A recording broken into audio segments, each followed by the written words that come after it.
And the Dalai Lama. Dalai Lama. The Dalai Lama. Dalai Lama. जब भी दुनिया में दलाई लामा की चर्चा सामने आती है तो चीन की रातों की नींद उड़ जाती है। आखिर चीन को दलाई लामा से इतनी क्या चिढ़ है? हाल ही में दलाई लामा ने एक ऐसी घोषणा कर दी है जिसने चीन की रातों की नींद को फिर से उड़ा दिया है।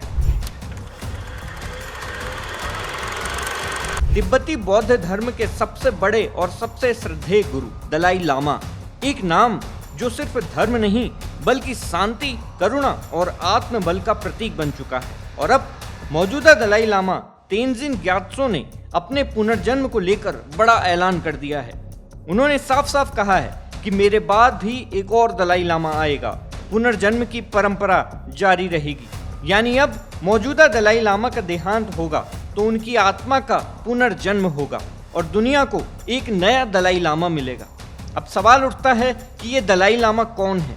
आम आदमी की भाषा में कहें तो दलाई लामा बौद्ध धर्म के सबसे बड़े धर्मगुरु होते हैं। उनकी एक विशेष परंपरा है। जब एक दलाई लामा की मृत्यु होती है तो माना जाता है कि वो दोबारा जन्म लेते हैं और बौद्ध भिक्षु विशेष प्रक्रियाओं के जरिए उन्हें पहचानते हैं। वर्तमान में जो दलाई लामा है उनका नाम है तेंजिन ग्यात्सो। वे 14वें दलाई लामा हैं। 1959 में जब चीन ने तिब्बत पर कब्जा कर लिया तो वे भारत आ गए थे और तब से अब तक यहीं भारत में रह रहे हैं। लेकिन अब सबसे बड़ा मुद्दा है चीन की नाराजगी, क्योंकि चीन नहीं चाहता कि तिब्बत की कोई स्वतंत्र पहचान रहे और दलाई लामा पूरी दुनिया में तिब्बती संस्कृति और आज़ादी की आवाज बन चुके हैं। चीन ने पहले भी ऐसा किया है। चीन ने पेंचिन लामा जैसे दूसरे धर्मगुरु के मामले में भी एक नकली लामा खुद घोषित कर दिया था और अब आशंका जताई जा रही है कि चीन अगला दलाई लामा भी खुद घोषित कर सकता है। लेकिन दलाई लामा ने साफ कर दिया है कि अगले दलाई लामा की खोज और पहचान सिर्फ और सिर्फ मेरे ट्रस्ट यानी गैडेन फोडरंग के द्वारा ही की जाएगी। किसी भी सरकार या बाहरी ताकत को इसमें कोई दखलंदाजी नहीं देनी होगी। अब यहाँ भारत की भूमिका सबसे अहम मानी जाती है, क्योंकि दलाई लामा भारत में रहते हैं और भारत के संरक्षण में हैं और भारत की जमीन से ही तिब्बत की स्वतंत्रता की आवाज को उठाते हैं। अगर चीन अगला दलाई लामा खुद थोपेगा तो तिब्बती बौद्ध समुदाय बंट सकता है और इससे भारत चीन संबंधों पर बड़ा असर पड़ सकता है। तो अब सवाल यह है, क्या चीन अगला दलाई लामा खुद घोषित करेगा या इससे तिब्बत में असंतोष बढ़ेगा?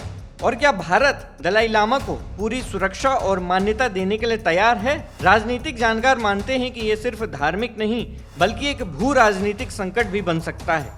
दलाई लामा की लोकप्रियता और वैश्विक छवि चीन के लिए हमेशा एक चुभन रही है और यही वजह है कि चीन उन्हें राजनीतिक भड़काने वाला तक कह चुका है।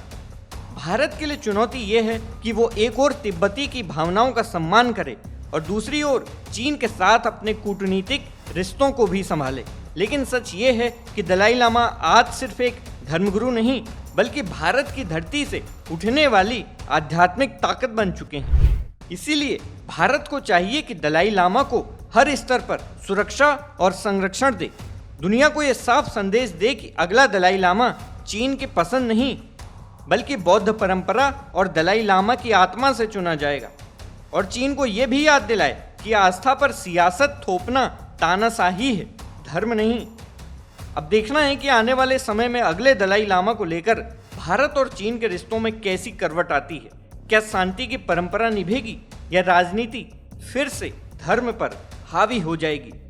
इस समय दलाई लामा का फैसला बहुत अहम है, न सिर्फ बौद्ध धर्म के लिए बल्कि भारत, तिब्बत और चीन के रिश्तों के लिए भी। देश और दुनिया की तमाम मुद्दों से जुड़े रहने के लिए देखते रहिए सरकारी मंथन।